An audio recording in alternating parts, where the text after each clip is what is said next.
Queridos, muito bem então, vamos dar sequência aqui naquilo que nós temos trabalhado nas quartas-feiras, que são as doutrinas fundamentais.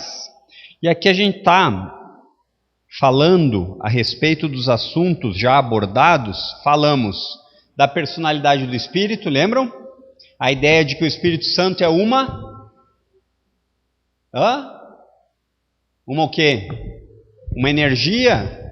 Uma pessoa, muito bem. Falamos também a respeito da divindade do Espírito Santo. Por quê?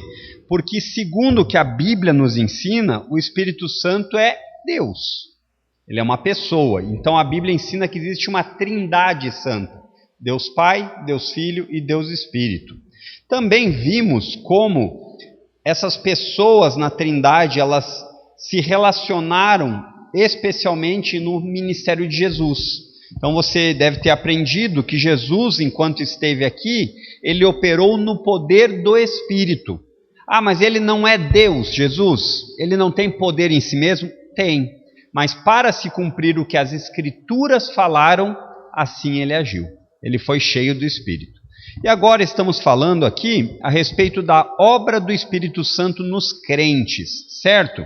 Hoje eu acho que vamos terminar esse tema, depois falaremos dos dons do Espírito, algumas figuras bíblicas associadas ao Espírito Santo, então você já deve ter lido a Bíblia, você já deve ter percebido, e por fim alguns venenos. Venenos são aquelas coisas que se você tomar, você morre. É verdade que às vezes o veneno tomado em pouca quantidade, ele só faz um mal danado, mas o problema é que ele é muito perigoso. E assim também a respeito das doutrinas fundamentais. Muitas vezes pequenos erros, eles acabam não matando por completo. Mas como diria Charles Spurgeon, o pecado nunca vem sozinho. Ele sempre tem uma família bem grande. Então pequenos erros doutrinários rapidamente podem se tornar em heresias. Então erros doutrinários nem sempre são heresias. O que eu quero dizer com isso? Existem coisas que muitas vezes um evangélico, um crente, não compreende de maneira certa ou de maneira mais bíblica, mas isso não quer dizer que comprometa uma parte fundamental da doutrina. Quer um exemplo? O batismo. Tem pessoas que se batizam por aspersão, copinho, né? Só a Bíblia, pelo menos o que nós cremos aqui na igreja, ela ensina claramente que o batismo é associado a uma imersão.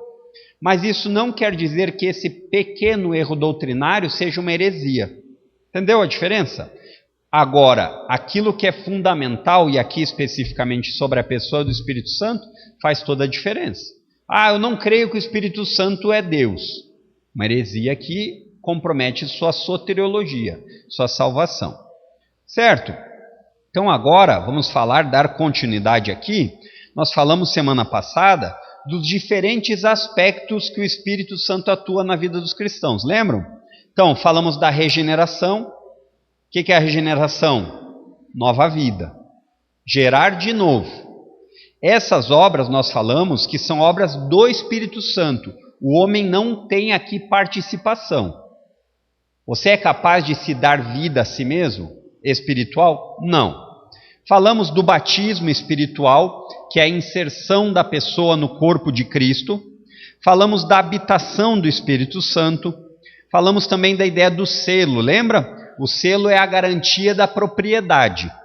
De uma maneira mais grosseira, mas que daria para entender quando alguém é dono de um gado numa fazenda, o que ele faz?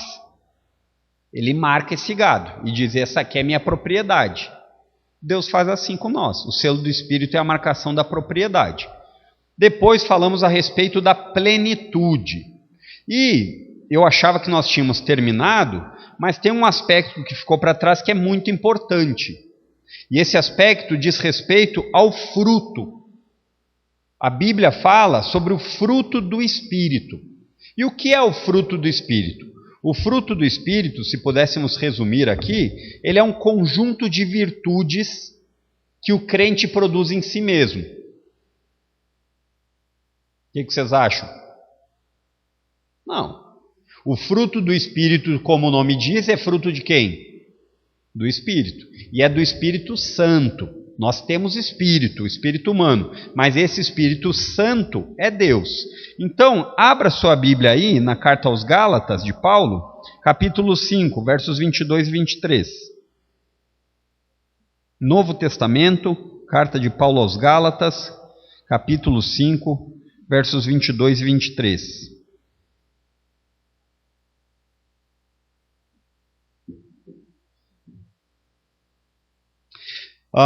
É interessante, meus irmãos, que você vai ver como é comum na escrita do apóstolo Paulo fazer contrastes. A carta aos Gálatas, ela tem um panorama geral da ideia de confrontar pessoas que estavam buscando a salvação por meio de obediência restrita. Então Paulo diz que o nome disso é legalismo. Mas não quer dizer que Paulo abomine a obediência. Não. A ideia é que a salvação, ela não pode ser conquistada por meio dos nossos méritos. Ela é um dom de Deus. Mas Paulo aqui, ele vai falar de dois tipos de características que marcam pessoas. Antes de chegar aqui, no verso 22, ele vai falar de pessoas que não são guiadas, conduzidas pelo Espírito Santo de Deus. Ou seja, pessoas que não nasceram de novo. E ele vai dizer no verso 19 que essas pessoas, elas seguem os desejos da natureza humana. O que é que Paulo quer dizer com os desejos da natureza humana? Paulo está fazendo um contraste entre natureza humana como sendo uma obra não regenerada. Então a natureza humana é uma vida que não leva a Deus em consideração.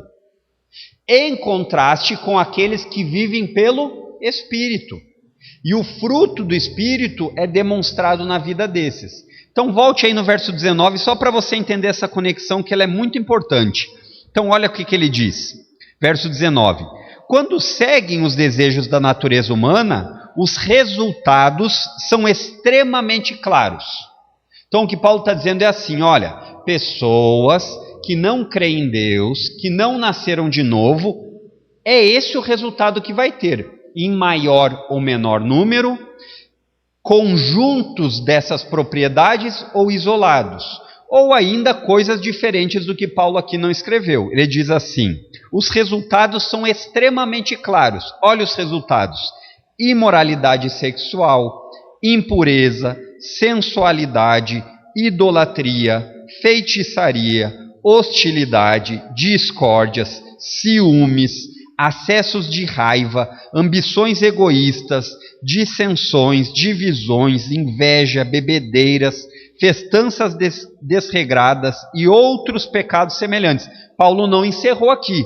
Ufa, passei, esses aqui eu não tenho. Ou embora dificilmente alguém possa olhar aqui e dizer, olha, eu não tive ou eu ainda luto com alguma coisa dessa, né? Aí ele diz assim, repito o que já disse antes.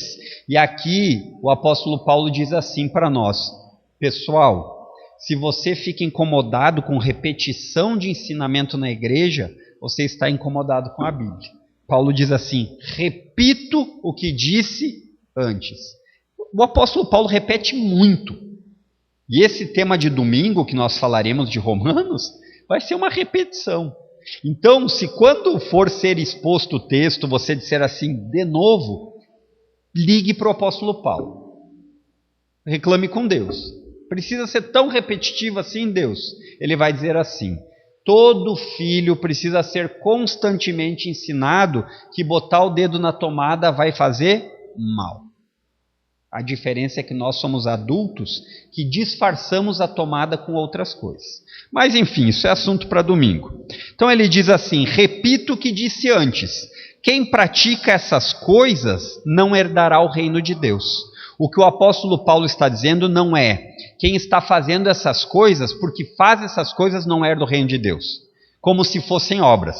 O que ele está dizendo é que quem faz essas coisas demonstra uma natureza que não herdará o reino de Deus. Entendeu? Agora você vai entender a diferença aqui do contraste. Ele vai dizer claramente aqui. Mas o Espírito produz este fruto. Então perceba que, se você pensava, esse é um daqueles erros que não faria tanto prejuízo, mas é um erro. Quando Paulo está falando, ele não está dizendo vários frutos de uma árvore, cada frutinho. Ele está dizendo de um fruto que tem muitos gomos, mas o fruto é o mesmo. Aqueles que estão no Espírito têm que ter esse fruto. Embora alguns gomos pareçam ser mais vistosos do que os outros, faz parte da vida cristã. Eu tenho amabilidade, mas eu não tenho bondade. Não é o que o ensino está dizendo. O que vive pelo Espírito tem o fruto do Espírito, porque é um fruto produzido por Deus.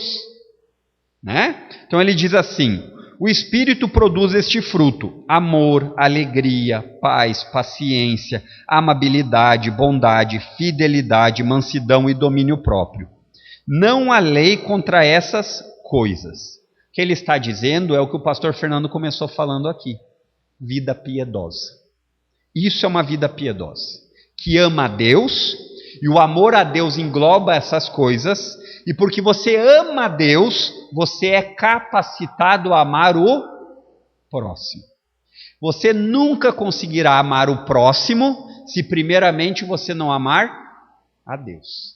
Essa é a lógica do reino de Deus. Você é incapaz de amar alguém verdadeiramente, da maneira que Deus ordena, se você primeiramente não conhecer quem é o amor. Deus é amor. Se você não conhecer a Deus, você é incapaz de amar verdadeiramente. Então não estou dizendo aqui que não existem traços de um amor genuíno entre uma mãe e um filho descrente. Não é isso. Mas a questão é que esse amor, ele não é um amor com o fruto do Espírito. Essa é a ideia, certo? Mas mesmo assim, ainda existem sombras que Deus deixa na imagem dele, que é o ser humano. Por isso que os seres humanos ainda têm atos de bondade. Porque a imagem de Deus continua no ser humano. Ela foi quebrada e distorcida, mas ela não foi arrancada. Ela ainda existe. Sabe quando você vê um desenho de uma caricatura, você diz assim, é fulano de tal. Mas não é a foto dele, né? É uma caricatura, não, entendeu? Essa é a ideia. Então, mesmo os descrentes, eles são uma caricatura da imagem de Deus, mas eles ainda têm a imagem de Deus. Porém, eles são incapazes de viver para Deus ser glorificado. E isso faz muita diferença. Certo? Entendido? Então você percebe esse contraste que Paulo faz a respeito disso. Então, diríamos aqui, conforme falamos, que os vários aspectos desse fruto, eles são qualidades do caráter de Jesus. E esse caráter de Jesus, ele é possibilitado na vida do crente, porque ele está unido a Jesus. A sua união com Cristo por meio da fé, lhe capacita, pelo poder do Espírito, a ter esse fruto, essas características, certo? Então, aqui se a gente lesse um pouquinho mais para cima, no capítulo 5, verso 16, volte um pouquinho. Olha o que ele diz. Se você olhar, se você tiver com a NVT, ela às vezes o tradutor aqui, ele coloca um subtítulo, que é uma ideia, não é inspirada, mas é uma ideia do resumo do que vai ser falado. Você vai perceber que ele diz assim, a vida pelo Espírito. E aí ele desenvolve, e o verso 16 ele diz assim, por isso digo, deixem que o Espírito guie sua vida, assim não satisfarão os anseios da sua natureza humana. Então qual é a ideia? A ideia é que aqueles que têm o fruto do Espírito vão manifestar no dia a dia da sua vida o resultado de algo que nós falamos antes, da plenitude do Espírito. A ideia de que o Espírito Santo habita em você. Entendeu? Fez sentido? Essa é a explicação bíblica. Talvez ela não seja fácil de viver, porque ela depende de um novo nascimento. Então, aqueles que tentam, por meio de regras, olha, então eu aprendi que eu não devo mais beber. Então, bota lá no calendário, não beber. Aí você coloca lá, descobri que agora eu não devo mais mentir. Isso não é ruim. Mas essa lista de regras, elas não lhe dão alcance a Deus. esses mandamentos, eles têm um efeito positivo num coração que foi regenerado. E esse coração que foi regenerado, ele anseia por não fazer aquelas coisas. Mas ele nunca faz com a ideia de, se eu fizer tudo isso, eu sou considerado uma boa pessoa. Nunca é isso. E é isso que o apóstolo Paulo fala. O fruto do Espírito, esse conjunto de virtudes, é a evidência e o resultado da obra do Espírito Santo na vida do cristão. É exatamente isso. Então, por isso que muitas vezes pessoas que confessam com a sua boca que conhecem a Jesus, mas a sua vida aponta outra direção, elas deveriam, no mínimo, ligar a luz de alerta, perigo.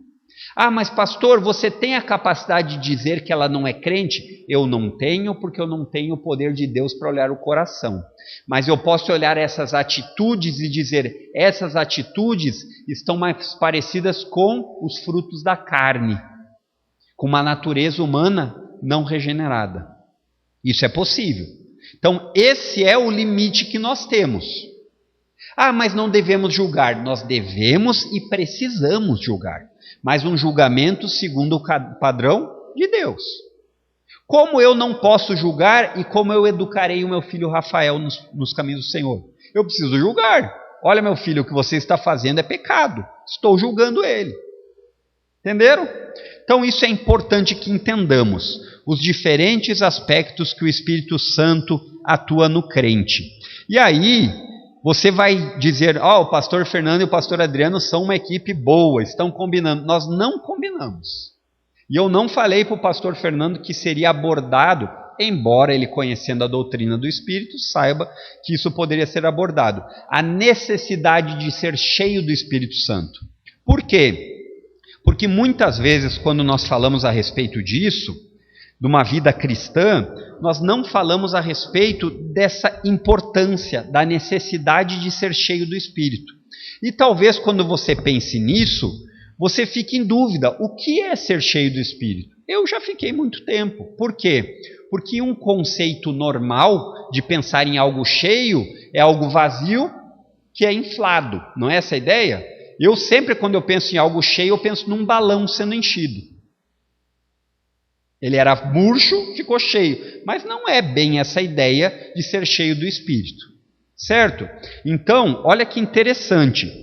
Por que é interessante? Porque, diferente dos outros ministérios do Espírito Santo, esse é uma ação condicional. Você já entendeu a ideia você já pensou a respeito dessa palavrinha condicional? O que é a ideia de condicional? É a ideia que tem uma condição. Lembram dos outros ministérios? Regeneração tem uma condição? Não, é uma obra só do Espírito. O batismo no Espírito tem uma condição? Não, ela é uma obra do Espírito. Mas quando nós chegamos nisso, ser cheio do Espírito, ela é condicional. Por que ela é condicional? Porque ela depende também da atuação do crente. Ela depende de um processo, como o pastor Fernando falou aqui, de mão dupla. Certo? Então grave isso, ser cheio do Espírito é diferente dos outros ministérios, porque ele é condicional. Existe uma condição para isso acontecer. Existe algo que nós crentes devemos batalhar para que isso venha acontecer. Certo? Então, poderíamos dizer em primeiro lugar aqui, que ser cheio do Espírito é o equivalente a dizer ser controlado por Ele. Você lembra do texto que nós lemos agora há pouquinho? Gálatas 5,16, Paulo diz assim, deixem ser guiados pelo Espírito. Então você percebe que o apóstolo Paulo ali está dando uma ordem, mas ele está mostrando uma condição. Né? Você percebe que ele fala, deixem ser guiados. A ideia é que nós precisamos dar um controle para o Espírito Santo na nossa vida.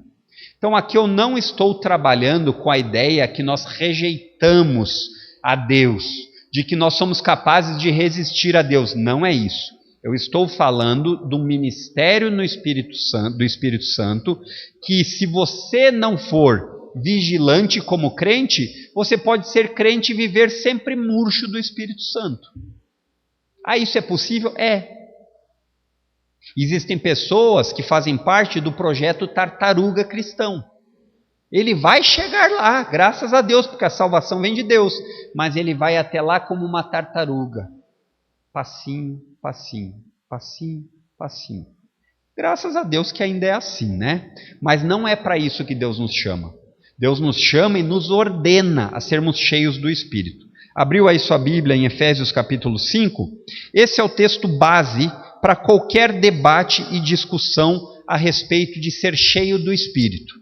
E novamente você vai perceber uma coisa característica do apóstolo Paulo, que é o contraste. O apóstolo Paulo lá em Gálatas, vocês lembram? Ele falou da natureza humana, que é a natureza sem Deus, e da natureza espiritual. Agora ele vai falar da maneira que nós devemos ser dominados pelo Espírito, ou nos deixar dominar pelo Espírito. Note que ele começa no verso 18 com uma ordem negativa. Ele diz assim: não se embriaguem com vinho. Porque beber é pecado? Não. Mas se embriagar é algo que vai tirar o controle da sua vida. E aí, quando você perde o controle, não é mais você quem está agindo. Olha lá. Não se embriaguem com vinho, pois ele os levará ao descontrole. O apóstolo Paulo está dando um exemplo de vícios que fazem isso com a nossa vida. É só a embriaguez que faz isso? Não, vários.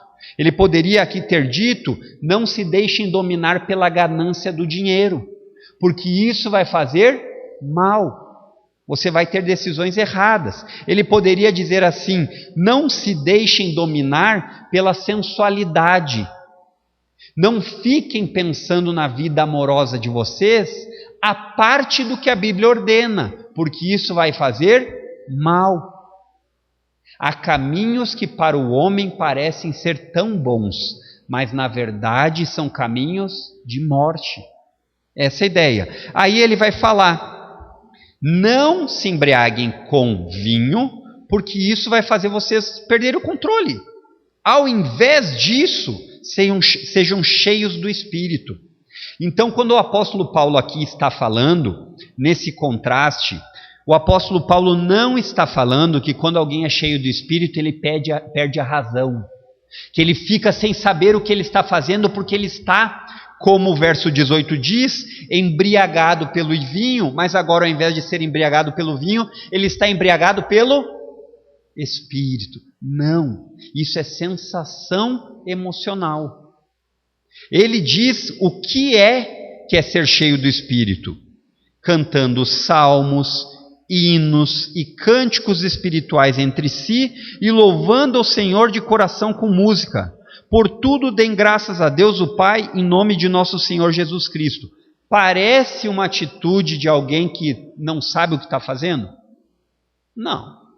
Parece uma atitude de uma pessoa consciente que está fazendo uma escolha de se deixar levar pelos mandamentos do Espírito. É essa a ideia. Ser cheio do Espírito é equivalente a ser controlado por Ele. O que é ser controlado por Ele? É ser cada vez mais inundado pelo que o Espírito Santo ensina. É lógico que existe a questão emocional. O nosso coração, os nossos desejos, eles são completamente contaminados por alegria. Se você ama Cristo e foi salvo dos seus pecados, é impossível você não ser uma pessoa alegre. Ah, mas é sempre alegre? Não, porque nós nos entristecemos. Mas o ponto é, olha o que ele diz: sejam cheios do Espírito, cantando salmos, hinos e cânticos espirituais entre si e louvando o Senhor de coração com música. Eu acho que o mais próximo humanamente que nós poderíamos dizer é quando você é fã de algum esporte e seu time é campeão e você grita: é campeão! Você não faz isso? Não vem lá do fundo?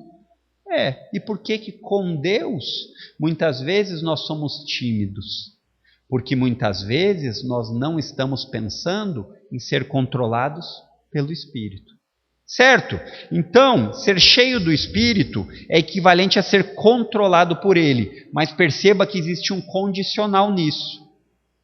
Você percebeu já a primeira parte aqui. Você precisa ter conteúdo para ser controlado. Depois, nós precisamos ser cheios do Espírito, principalmente por duas razões principais. E o pastor Fernando falou aqui de raspão das duas. A primeira, maturidade espiritual. Quanto mais cheios do Espírito, mais maduro você se torna. Nós já vamos ler o texto. E em segundo lugar, para o serviço. Nós somos cheios do Espírito para servir a Deus, e nesse servir a Deus nós servimos uns aos outros. Você percebe que ser cheio do Espírito nunca vai ter uma conotação orgulhosa. Eu sei falar grego, hebraico e aramaico. Não é só por isso. Eu sei falar grego, hebraico e aramaico para falar das grandezas de Deus e edificar os meus irmãos. Notou a diferença? Assim é o conhecimento. Abra aí sua Bíblia em 1 Coríntios capítulo 3.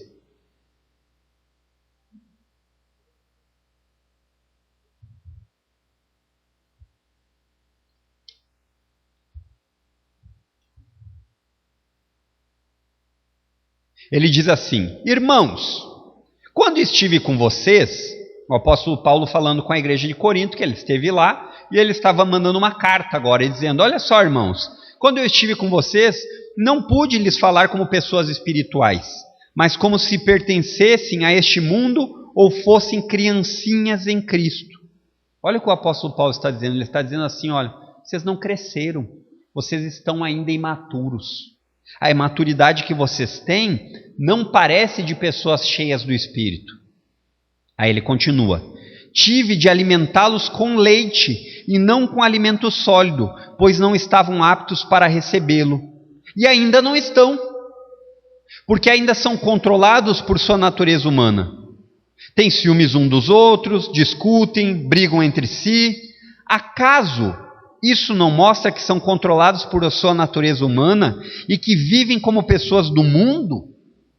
Percebeu o que o apóstolo está dizendo? Ele está dizendo: olha só, o que eu tenho visto na vida de vocês é preguiça espiritual e atitudes que são muito mais parecidas com o rei deste mundo, Satanás, do que com o Pai Celestial, Deus. É isso que ele está dizendo. Então, nós precisamos ser cheios do Espírito por causa da maturidade espiritual. Nós devemos desejar crescer. Um bebezinho, ele não toma leite para sempre. Se ele tomar leite para sempre, ele vai ficar desnutrido, ele não vai desenvolver a cognição da maneira certa. É por isso que ele passa por um processo. Você pode perguntar para vários irmãos aí, existe uma coisa chamada introdução alimentar. Né? Por que eu falo para vários irmãos? Porque o lado que olhar tem criança pequena. E eles passam do leitinho para comida sólida. Porque é necessário para que eles possam crescer fisicamente. A mesma ideia é o que o apóstolo Paulo está falando. Chega de não saber olhar onde é que está o livro da Bíblia. Você já deveria saber se é novo ou antigo, se é antigo ou novo testamento. Você já deveria saber coisas básicas a respeito da Escritura.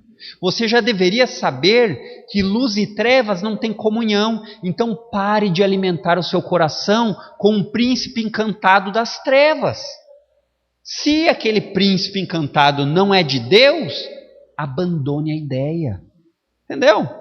Ah, mas eu posso, e se ele vir para a igreja, ele abandone essa ideia, porque isso é imaturidade. Nós somos chamados a nos tornar maduros, e assim para tantas coisas, negócios, lazeres. Poderia aqui ficar só um encontro inteiro de cosmovisão cristã. É isso que Paulo está falando. Depois, em segundo lugar, olha o que o apóstolo Paulo fala. Abra aí sua Bíblia em Atos 4. Está fresquinho esse, né?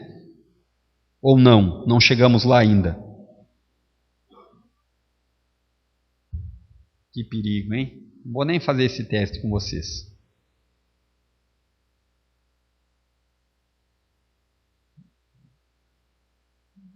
Olha o que diz o texto bíblico, né? Um evento sobrenatural.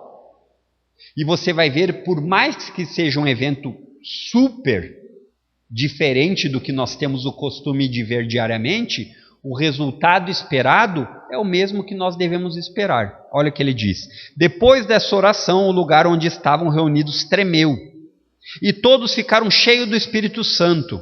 E olha o resultado de ser cheio do Espírito Santo. Pregavam corajosamente a palavra de Deus. Diferente dos nossos dias, né?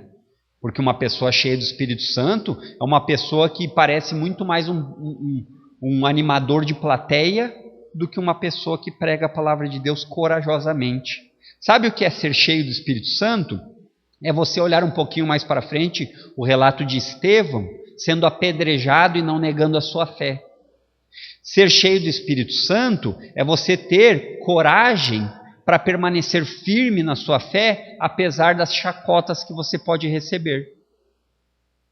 Ser cheio do Espírito Santo é você levar um desaforo por ser crente e não revidar de volta. Parou pensar disso? Ah, não, mas eu não entro numa briga, mas se eu entrar, e eu não admito que alguém me desafore sem direito. Coitado de Jesus, né? Esse sim podia reclamar. E ele disse ainda, né? O justo pelos injustos. Depois, pule aí para capítulo 9 de Atos.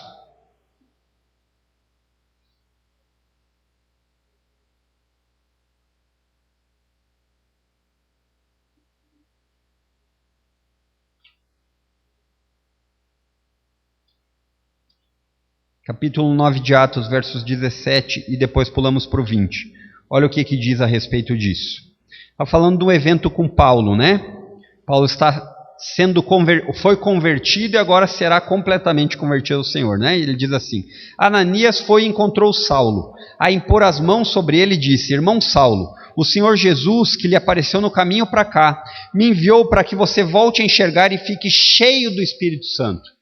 Então, se você não conhece a história do apóstolo Paulo, aqui é a história do início da vida dele cristã, e depois eu lhe aconselho a fazer uma leitura breve disso. Mas pule lá para o verso 20.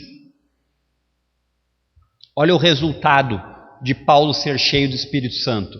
O principal resultado. Olha aí. Diz assim o verso 20. Logo, começou a falar de Jesus nas sinagogas, dizendo: Ele é o Filho de Deus. Percebeu? Percebeu a diferença? Percebeu o que representa ser cheio do Espírito Santo? Serviço. Nós somos usados por Deus para a edificação da igreja. Então, quando você tem dons dados por Deus e você deixa eles na gaveta, você entristece o Espírito Santo de Deus.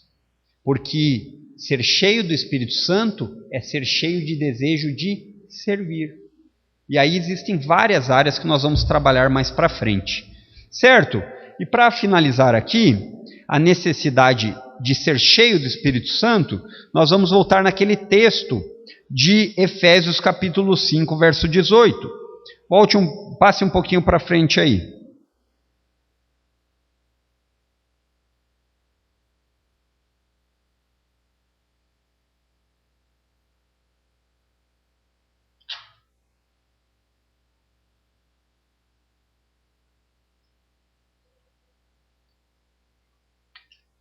Olha que parte interessante aí que nós vamos falar agora a respeito disso. Diz assim o texto bíblico como nós lemos: Não se embriaguem com vinho, pois ele os levará ao descontrole. Em vez disso, sejam cheios do Espírito. 3 fatores relacionados a ser cheio do Espírito. O primeiro deles é que é um mandamento. É uma ordem. Você não é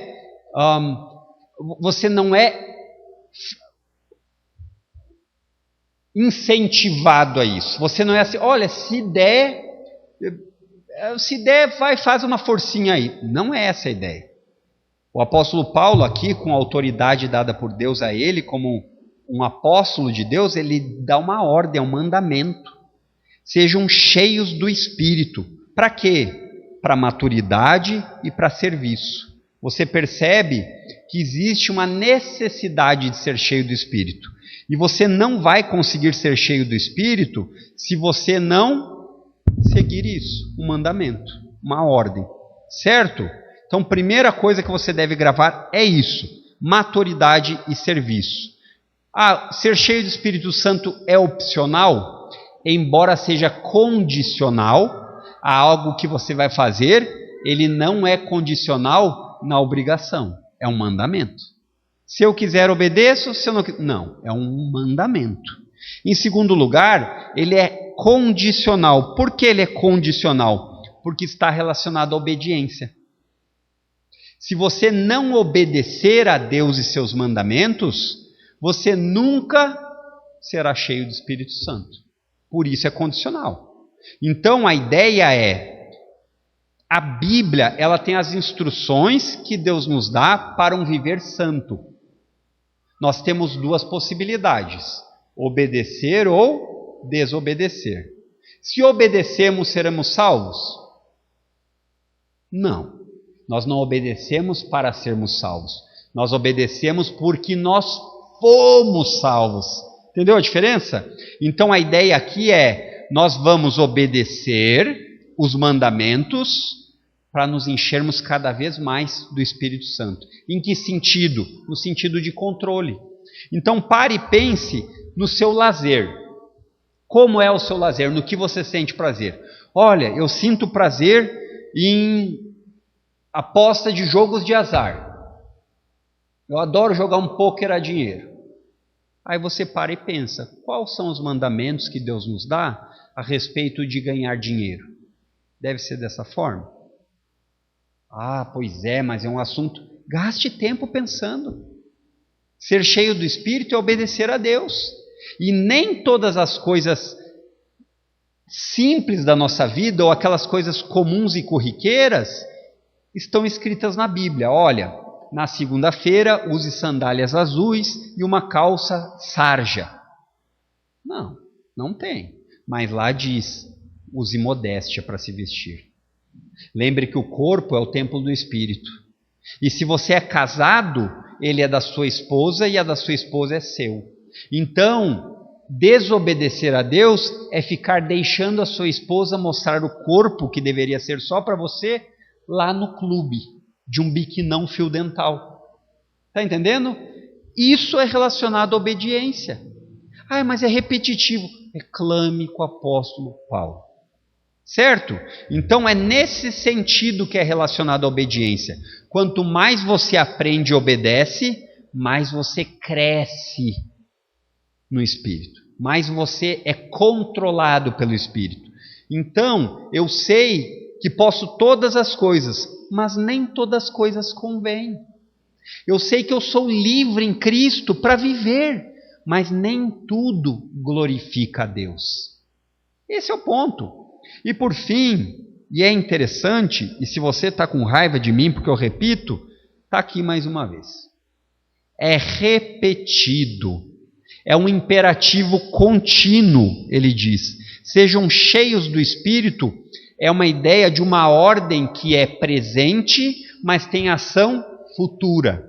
Seria como ele dissesse assim: se encham do Espírito por meio da obediência agora à noite, amanhã de manhã, amanhã à tarde, amanhã à noite, e continuem, e continuem.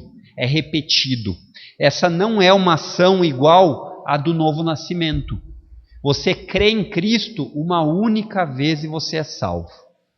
Mas o encher do Espírito, ele é diário e contínuo. Isso é importante que você saiba. E como nós fazemos isso? Como é a aplicação prática? Ser cheio do Espírito de Deus é um mandamento ao cristão. E isso diz respeito à sua vida diária, a maneira como você vive, a maneira como você trabalha, a maneira como você se relaciona com sua esposa e com seu esposo, a maneira como você ensina os seus filhos, a maneira como você se diverte, do que você ri, do que você chora. Só que para isso acontecer desta forma, você tem que conhecer. Muitas vezes o povo de Deus padece porque falta conhecimento. Então o conhecimento é abominável? Não, ele é necessário. Como eu posso dizer que estou obedecendo a Deus se eu não o conheço? Como eu posso dizer que eu vivo para a glória de Deus se eu sou muito mais parecido com os filhos deste mundo? E sabe quando isso acontece? Todas as vezes que o sentimento aflora e prevalece, o ensinamento firme desaparece. Sabe aonde isso normalmente acontece? No relacionamento amoroso. Jovens, no relacionamento amoroso.